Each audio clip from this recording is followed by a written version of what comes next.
मुसीबत में खुदा को पुकारें। ज़बूर की किताब उसका 50वां ज़बूर और उसकी 15वीं आयत। इस हवाले में खुदा का एक तसल्ली बख्श वादा बयान किया गया है। और मुसीबत के दिन मुझसे फरियाद कर, मैं तुझे छुड़ाऊंगा और तू मेरी तमजीद करेगा। ये आयत मुश्किलात और परेशानियों के वक्त खुदा की तरफ से एक दावत है।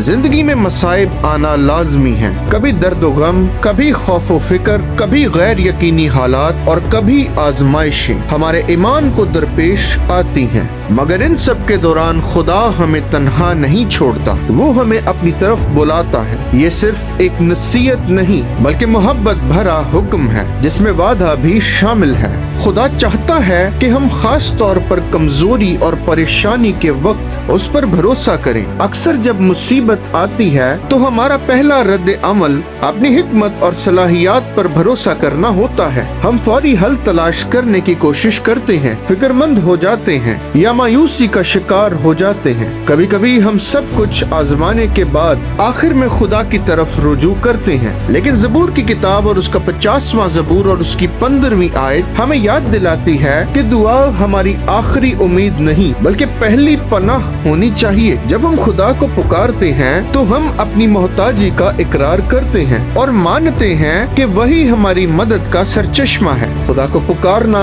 ईमान का इजहार है। ये जाहिर करता है कि हम यकीन रखते हैं कि वो हमारी आवाज सुनता है, हमारी फिक्र करता है और हमारे हालात बदलने की कुदरत रखता है। इस आयत में खुदा का वादा वाज़ेह है कि मैं तुझे छुड़ाऊंगा। ये निजात मुख्तलिफ तरीकों से आ सकती है। कभी खुदा मसाइल को मुकम्मल तौर पर दूर कर देता है, कभी खुदा हमें मुश्किलात को बर्दाश्त करने की कुव्वत देता है, कभी वो हिकमत अता कर सकता है, कभी नए रास्ते खोल सकता है, कभी दूसरों के जरिए हमें हौसला अफजाई दे सकता है या कभी जिंदगी के तूफानों के दरमियान दिल को सुकून अता कर सकता है। निजात का मतलब हमेशा फौरी तब्दीली लाना नहीं होता, लेकिन इसका मतलब ये जरूर होता है कि खुदा हमारे भले के लिए काम कर रहा होता है। जब खुदा के लोग उसे पुकारते हैं तो वो वफादारी से जवाब देता है। ये आयत खुदा की निजात के मकसद को भी बयान करती है। और तू मेरी तमजीद करेगा के फिक्रे से मुराद ये है कि जब खुदा हमारी दुआओं का जवाब देता है और हमें बचाता है तो हमारा रद्द अमल शुक्रगुजारी और हम्दो सिताइश पर मबनी होना चाहिए। हमारी गवाहियाँ दूसरों के लिए एक मिसाल बन सकती हैं। लोग हमारी जिंदगी में खुदा की कुदरत को देखते हैं। इस तरह हमारी मुसीबतें खुदा की कुदरत को जाहिर करने और उसकी भलाई बयान करने का मौका ठहरती हैं।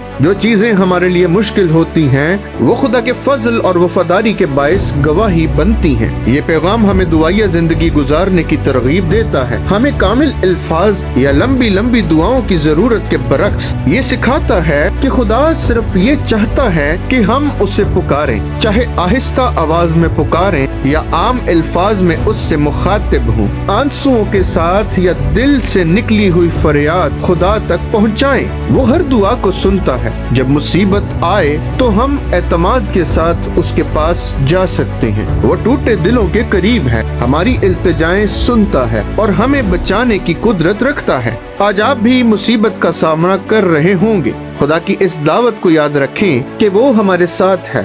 अपने बोझ अकेले ना उठाएं, ईमान के साथ उसे पुकारें। वो अपने वादे के मुताबिक आपको छुड़ाएगा, आपको मजबूत करेगा और आपके दिल को उम्मीद से लबरेज करेगा। जब वो आपकी जिंदगी में काम करेगा तो आप उसकी तमजीद करेंगे और दूसरों को उसकी वफादारी के बारे में बताएंगे।